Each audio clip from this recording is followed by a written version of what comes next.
Pria ini memiliki bom di earphone-nya. Ia ditelepon oleh teroris. Jika tidak menyelesaikan siaran langsung, ia akan diledakkan.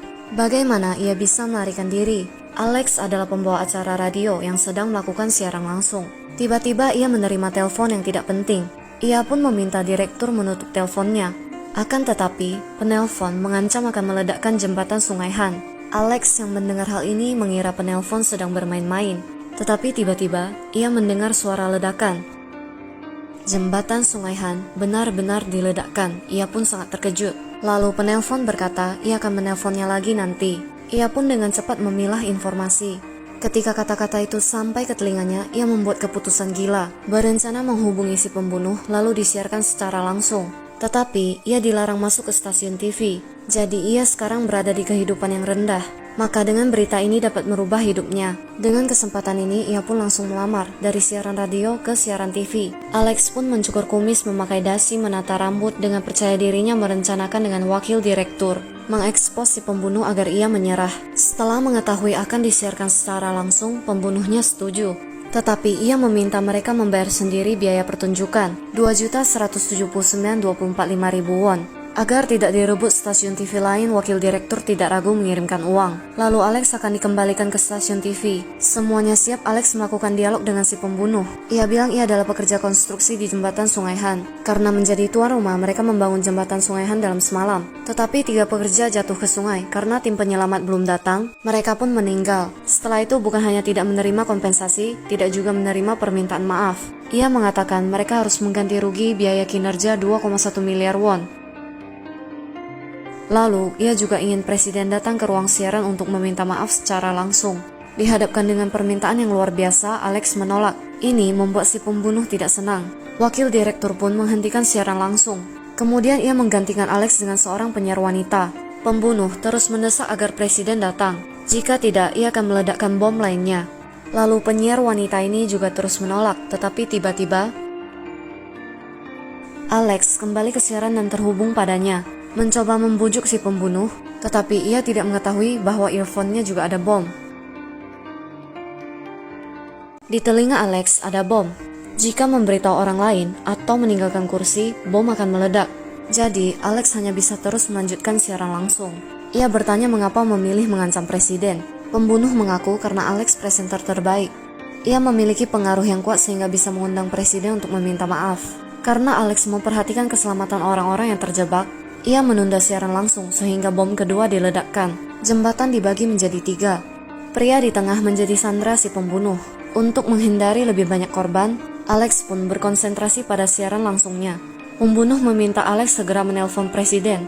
Jika ia tidak muncul dalam waktu 10 menit, ia akan membunuh semua orang termasuk Alex. Tak lagi berani mengabaikannya, langsung menghubungi kantor presiden. Tetapi asisten presiden berkata ia akan melakukan yang terbaik untuk melindungi para sandera, kemudian menutup. Saat itu juga tim kontraterorisme mengambil ahli studio, menyiarkan sandera secara langsung untuk membangkitkan hati nuraninya. Sebuah mobil tergantung di jembatan, 2 anak diselamatkan. Tetapi saat ayahnya akan keluar,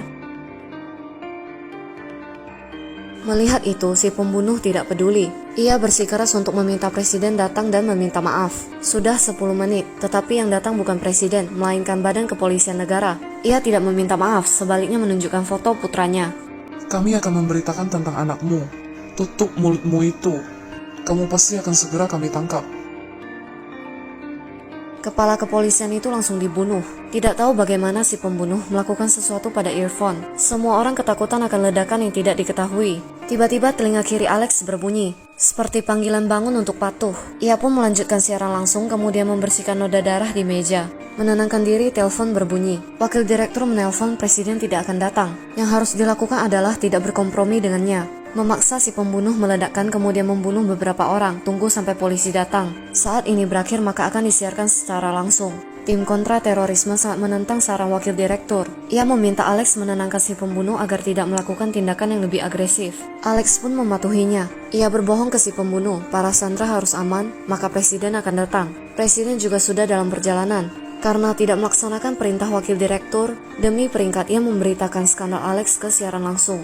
Membiarkan pihak lain terhubung ke Alex dalam siaran langsung. Di bawah tekanan pihak lain, Alex mengakui kesalahan yang ia buat. Ketegangan, rasa malu, dan ketidakberdayaan, Alex tiba-tiba menerima pesan dari ketua anti-terorisme, mengatakan bahwa presiden akan datang meminta maaf.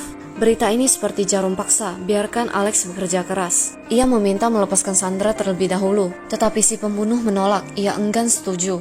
Saat itu juga, jembatan di tengah tiba-tiba runtuh. Melihat jembatan yang runtuh, jika lebih cepat sedikit saja, mungkin para Sandra bisa selamat.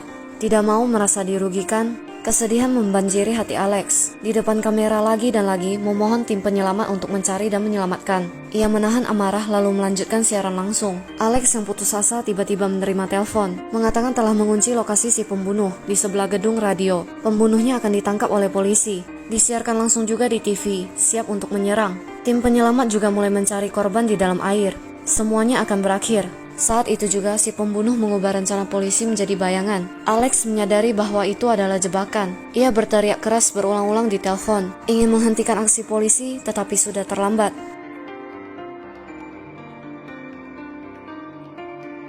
Bangunan yang dibom menghancurkan gedung radio. Alex panik, ia tidak berani meninggalkan kursinya. Setelah terbangun, ia menerima telepon dari asisten presiden. Karena acara diekspos sebelumnya, lalu siaran langsung aksi terorisme tidak menguntungkan, ia digunakan sebagai kaki tangan maka akan ditangkap.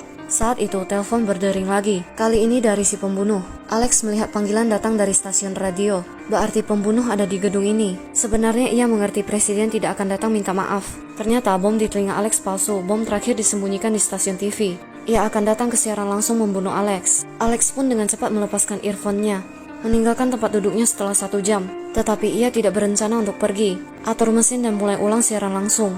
Ia bilang ia akan menangkap dan membunuh si pelaku kali ini. Lalu si pembunuh datang diam-diam.